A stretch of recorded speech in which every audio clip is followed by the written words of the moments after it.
বিয়ের মরশুমে নেমন্তন্ন পেতে কার না ভালো লাগে। আজ তোমাদের সাথে শেয়ার করব আমার এই দিদি ভাইয়ের বিয়ের মেনু।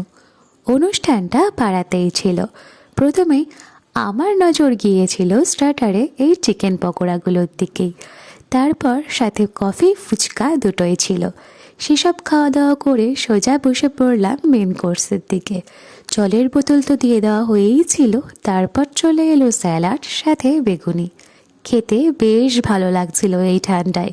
তারপর চলে এলো ফ্রাইড রাইস, সাথে ছিল চানা পানির। তার সাথে চলে এলো গরম গরম ভাত, ডাল, সাথে ছিল পটল চিংড়ি, যেটা খেতে আমার ভীষণ ভালো লাগছিল। তারপরেই চলে এসেছিল চিকেন কষা, যেটা ফ্রাইড রাইস দিয়ে খেতে অসম্ভব ভালো লাগে আমার। তারপর ছিল 2 রকমের মিষ্টি, চাটনি, আইসক্রিম আর ছিল আজওয়ান। চলো টাটা, দিদিভাইয়ের রিসেপশনের মেনু নিয়ে নেক্সট পার্টে আসছি।